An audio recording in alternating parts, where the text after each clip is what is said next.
介绍一下等一下的小节目的行程。好，然后在2分钟就可以了。好，开始。没关系。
可是我们要带他去消费吗？你只要带他去可以拿去对呀。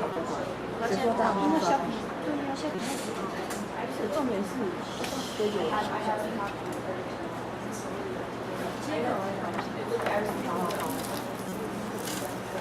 所以今天到底是谁？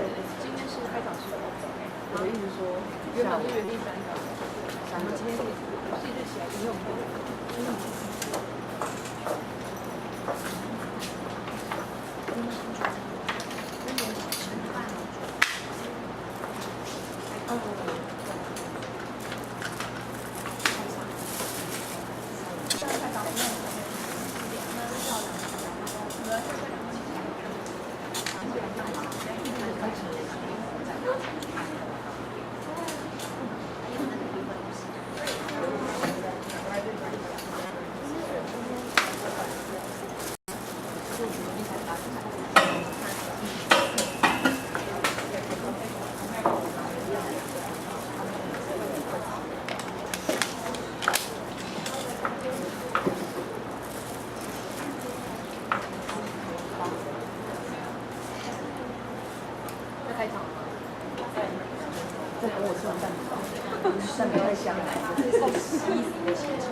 各位老师早安。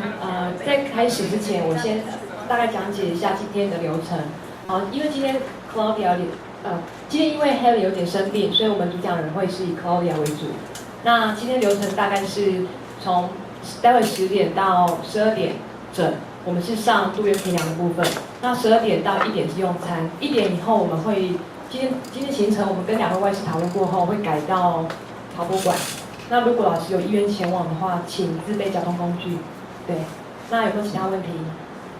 没有好，那我们待会准时10点开始。好，谢谢。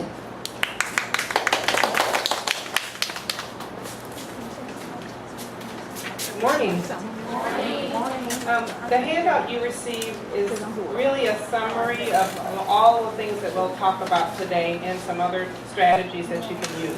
So this is a nice one-page, two-side that you can kind of use as a reference. We'll be talking about assessment today and focusing on how to motivate students. Okay, that's our focus for today. Tomorrow we will do cooperative learning. Okay? Do you want me to go ahead and begin? I know we have more people coming, but it's 10 o'clock. Do you want me to start? Yes? Okay, we'll go for it. Today we're going to talk about assessing student learning. Is it all right if I sit down? Do you mind? It's okay? Can you see? It's probably better than if I stand. I'll block the screen. Okay. So when we assess student learning, we're going to look at some strategies that we use, and we use standards-based assessments, and I imagine you really do too, knowing that they have this exam at the end as the end result. So what we want to talk about is the strategies that we use for assessment. Primarily, we really want to first maintain high expectations for all of our students, not just some. We expect all of them to pass the exam. We expect all of them to be successful, to do well. And we specifically and intentionally teach test-taking skills because a lot of our students come to us with varying degrees of education. Some of them have never seen a multiple choice test. Some of them have never had matching, where we have to find the word that matches the definition, or have used a word bank. There are a lot of different assessments that we use that they've never seen before. So we try to show them strategies on maybe how to eliminate answers that are not good choices and narrow it down to maybe 2. And if they were to guess, maybe they'd have a better chance of being successful. We also allow our students more time to take tests and to complete assessments maybe than some other students because they are still just learning. And when we give them directions, we try to simplify them, and we give them an opportunity to ask questions to make sure they understand the instructions. And I wanted to say, feel free, since we want to have dialogue, so certainly if you have a question as we go along, please stop me and just raise your hand, okay? This is just a chart that shows some of the qualities that we like to see that are important to have good assessments. We want to have a clear purpose. We want to make sure that we have a clear target, you know what we're aiming for, that we're accurate in our assessment, and that we communicate the results. So when we say clear purpose, we want to make sure that we are clear why we're assessing in the first place. We don't test just to test. We're testing for an end goal, for a target. And what we are assessing and what we want students to know and understand needs to match what we're going to assess. And that it needs to be designed to meet the standards that we expect them to know. So it needs to be accurate and satisfy the purpose. And then we want to effectively communicate the results to the student. It shouldn't be a secret. They should be very aware of their progress, and they should be a part of that process. And the way that they know how they're succeeding is if we tell them. So we want to share those results with the students. Also, we want to make sure we have alignment. And what I mean by that is we want to make sure that the standards that they're expected to meet, we have a curriculum standard, or we have a program of study. The state has standards that we must meet. We want to make sure our curriculum is aligned to those standards and that our instruction matches and teaches to those standards in the curriculum, and that the assessment matches. And I kind of made a little math equation that basically says, another way of saying it is what we teach plus how we teach must equal what we assess. Okay, if we do that, then it all makes sense, and it matches, and it comes together and equals one another. Okay? Does that make sense? Okay, we achieve this by establishing and developing clear learning goals for our students. And we have to determine what's the best way to teach that, to accomplish that. And we want to design authentic learning experiences. So based on yesterday, can someone give me an example or think of a way that we might have an authentic learning experience for our students. We talked about some, remember in our groups? We said we didn't want to just have them memorize words, but maybe experience them and find them in their surroundings. So what would be an authentic way that we would have students learn? You can feel free to have a mic too if you want to interject. I heard some good ones yesterday.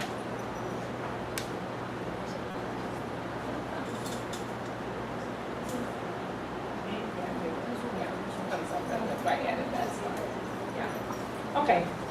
Well, we're going to come back and have a chance to think about it. But remember yesterday we talked about maybe doing the texting that Helen suggested would be an authentic way of having them communicate with one another. Or maybe looking at transportation or looking around at food or lunch or clothing, something that they would actually experience. So we want it to be real. That's what we mean by authentic.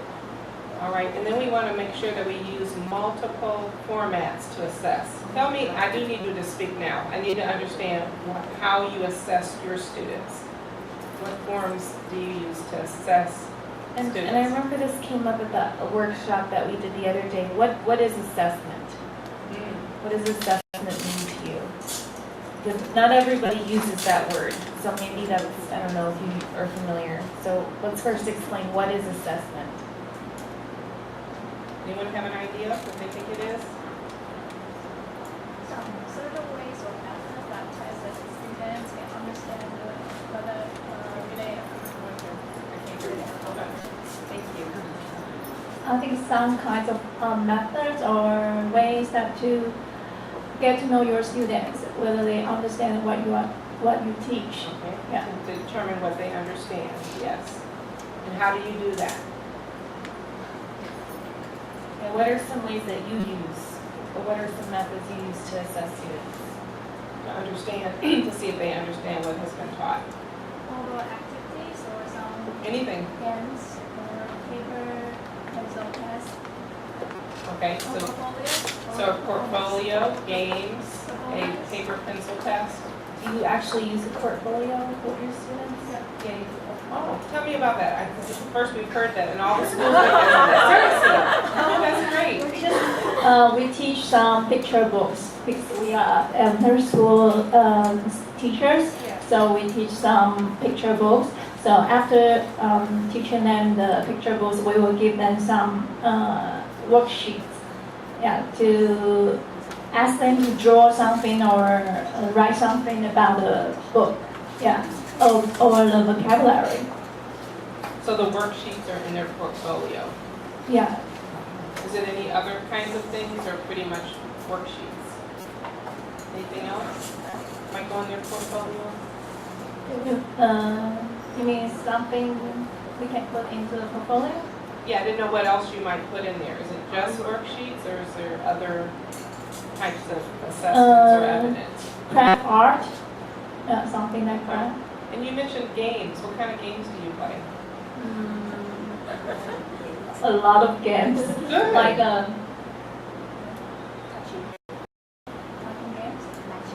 matching games or go-go chicken. I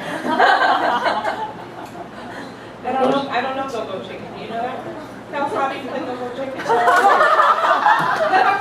Maybe we can try it in school. I have never played go-go chicken. Sounds fun. Students we will write some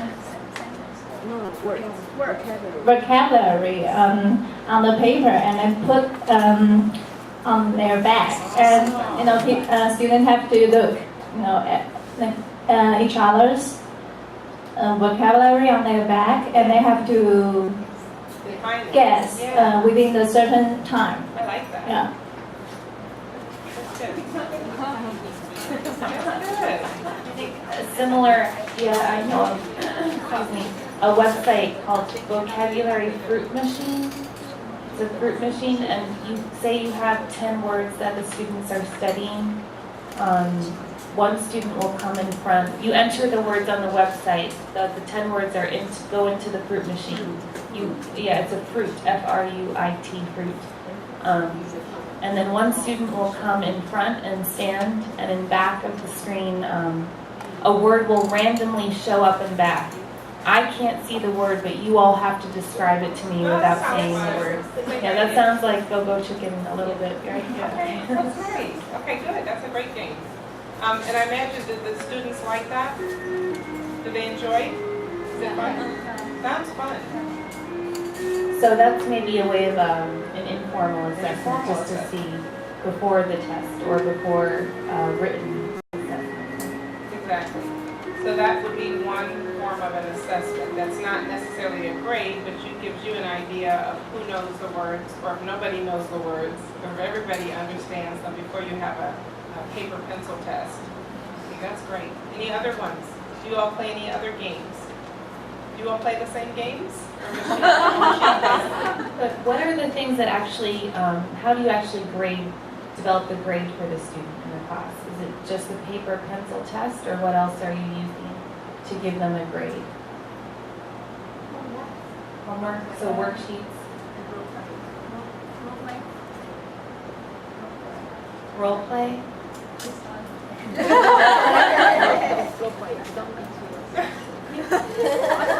Well, we're all teachers here. You know what it's like when you ask a question to your students and everyone looks at you like this?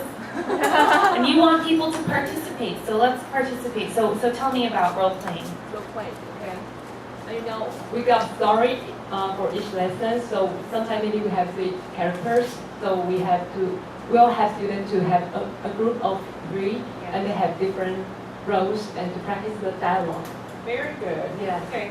This is exciting to us because we've been to 4 schools, and this is the first time we've heard anything besides a quiz or a paper pencil test.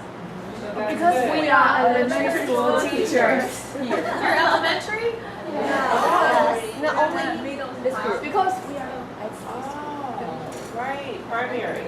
We have both. Do you have less, do you feel like you have more options because you're elementary? yes. You don't have to give a paper pencil test. We also have a paper. That you have to give. How often? Twice a semester. How long is a semester? About like 20 weeks. 20 weeks. 20 weeks. So 2 tests that they have to give. Okay, a big test. Okay. So Yeah. why not junior high school? Right. They're under the Most pressure. of the kids will think, teenagers will think, wow, that's too hard for them to play games. We play games every day. Mostly. If you start your class off that way, that'll be normal for them. They'll be accustomed to it if that's what you do in your class. And the reason is it still makes it learning fun. So that's why I was excited to hear this for the first. I was like, wow, that's fun. I remember learning a foreign language in school. Same. It was always the same, yeah. And it was not like history classes, not like math class. You played a lot of games in the language class. Yeah, we sing a lot of songs because you learn a lot from speaking too, and then it helps. Depends on how you learn. Some kids, you know, we're going to talk about learning styles later, but some students learn from hearing and singing and talking and writing and everybody. So you want to do all these different things so they get it a lot of different ways. And how often do you have to give the test at the junior high school level? Every day. You have to. How long is the test? Every day? So, 10 questions? To push your students to start. It's like multiple choice? Or fill in the blank? Like, what does that look like? Like, what does the test look like? Do you have any examples in your book, the type of questions? Do we have examples of the types of questions in your book? What is, how do you measure, how do you test the effectiveness?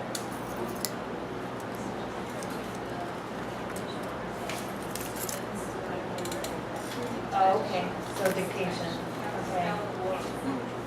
We have to spell it correctly. Okay, so is that a spelling? Is that a So spelling they hear test? the sentence, they have to write down as a vocabulary, or it's a reading test. So they're closed, okay, closed. Question for you. So you give the dictation test. When they take the big exam, is that how they take the exam? Yes. The big final exam to pass We English? have 3 big exams each semester. And the teacher reads the word and the student writes. Yes. No. A big exam. Okay, so only let's one go more back. choice. Okay, so one of the things we want to make sure is that we're matching. So we need to do some of that in class too. So do they have some multiple choice practices too?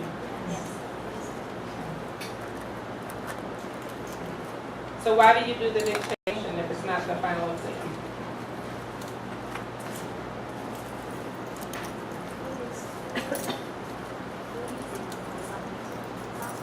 What's easy?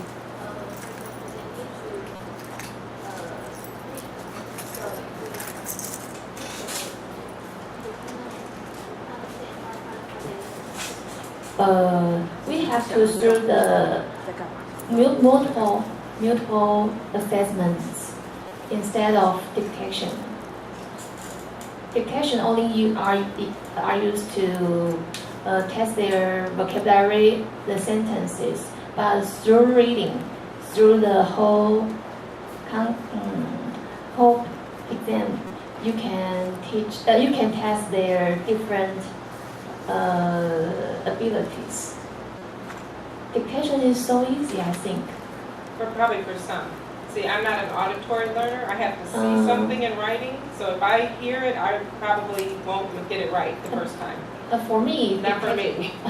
For me, dictation, maybe some students, they can understand, they can memorize the words. So I will test them the easy ones after class. Yeah, for some individual. Yeah, that's why that I was asking if you had to do dictation, and you said yes, but then I asked was the big exam given as dictation, and you all said no. It's a paper pencil test. So one other thing, you might do dictation one time, but maybe you should try considering other assessments too, so that you can, because maybe one student won't do well on dictation, but they do better on the paper and pencil. Or maybe they could do a project and get up and explain to you all the vocabulary words they've learned and how they've used it in a sentence and where they've seen it and how it was used, which shows that they understand the word too. So we're just talking about different ways. Spelling matters as well, you said, right? Yeah, we don't count spelling. Okay. All right, so this has been a really helpful dialogue, and I think that's why I wanted to understand, so we can get some ideas to how elementary assesses, and maybe consider if we might be able to incorporate some of that in the middle school, partly because it makes it more fun. And you know, I know there was a lot of discussion about how do you motivate students, and one of them is to make it fun. Okay, so we'll talk more about motivating students later, but we wanted to look at some, consider using multiple formats. So when we say multiple formats, we mean different ways. And so here, I heard some of them, but some alternative, meaning different ways that we can assess other than just dictation or paper and pencil, might be a skit or a play, which is kind of similar to role playing also, where they have to speak. And it allows also to some students who have creativity and who like to express themselves. This would be another way they could demonstrate that. Some people like to draw and are artistic, so they might want to create an art project or draw graphs if they're mathematical kind of people, and charts and diagrams. There are lots of different ways you can assess, especially with vocabulary, depending on what the vocabulary is, and allowing them to have some choices. And posters and brochures, like we were talking about authentic assessment, that way they might be able to bring in examples of things that they've found or used or like, and can share that with the class. That also encourages them to speak then when we have things like oral reports, a song, or a poem. And the reason that's nice is because we have 4 modalities. When you learn a language, reading and writing are very important components, so is speaking and listening. So the dictation challenge is the listening component, but we want to make sure that we have the oral as well. So and one of the things that I was saying yesterday, we have a lot of our students that come are very strong in their reading and writing, which is really great, but they need to practice their speaking too. And I know it's harder here because they don't get that chance to speak English like our students would, because they have to socially to survive. They have to learn to speak. But you can encourage it in your classrooms as well. So these are just some ideas of some alternative assessments besides paper and pencil. You want to add to that?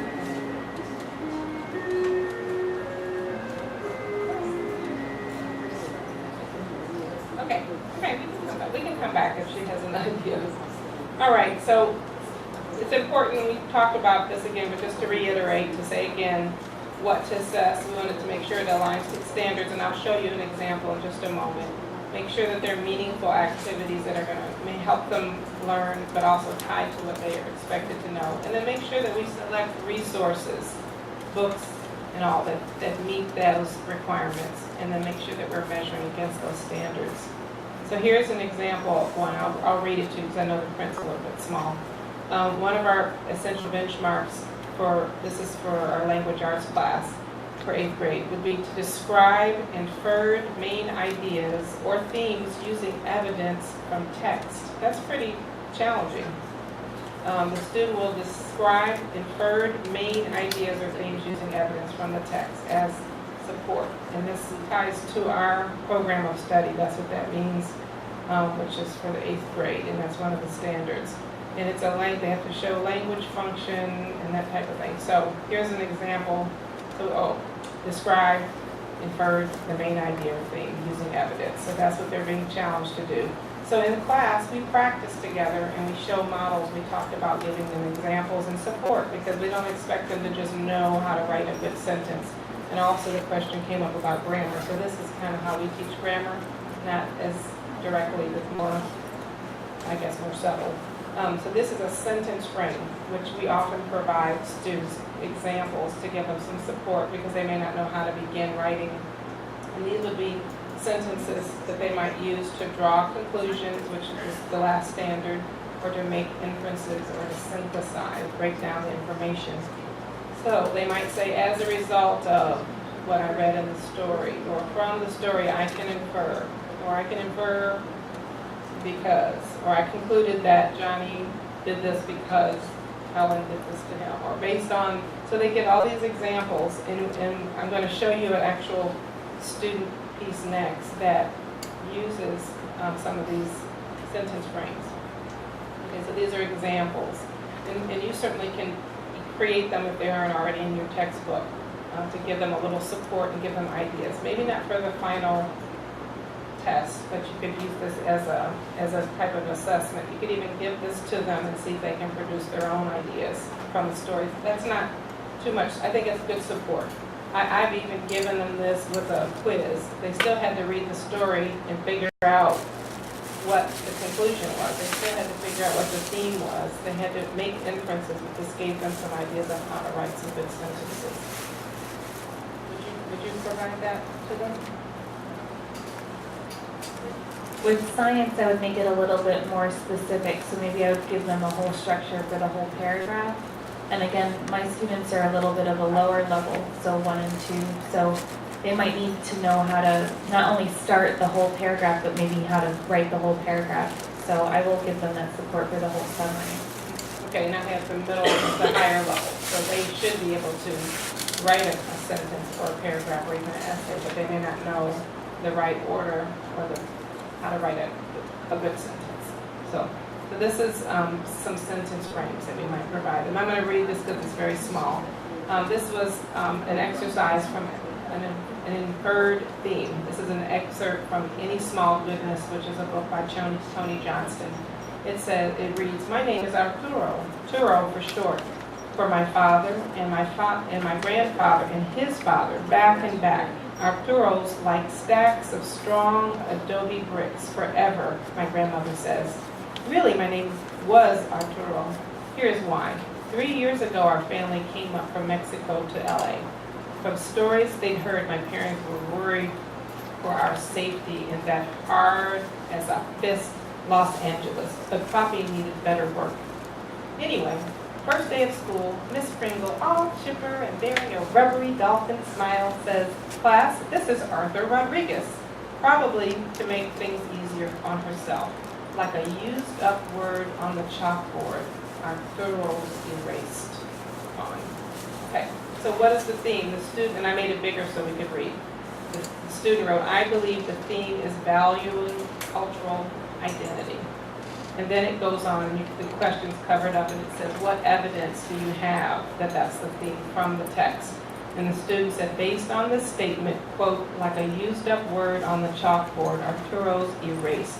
I believe the theme is losing one's cultural identity. Arturo loses his cultural identity when the teacher changes his name to Arthur. And if we look back, oops, go that way. If we look back, this based on, so they use the idea of based on, and they, I think was it inferred also in there? I believe and based on. So they use these examples in there from practicing, having an example here with the sentence frames. So we can see that students can develop good ideas given a little support. So that went back, and we can see that this was tied to a standard. We had an exercise that the student was given support in practicing in the class, and then on an assessment they could give back some of the examples of what they've learned. Thank you. Okay. All right, so when we're trying to plan an authentic assessment, here are some questions you might ask yourself. Do you yourself have a good understanding of the standard? And before you assess them, have you really taught the skill that you can expect them to deliver on that assessment? Have the students had a real opportunity to practice using whatever you are assessing? And does the assessment allow them to demonstrate their knowledge? Okay. Does it mirror the instruction and the practice in the classroom? You want to make sure they've had plenty of chances. It's not a surprise when they get to the test. They've never seen this before. And can the results of the assessment be used to positively impact the instruction? And that's something I wanted to ask too. So when you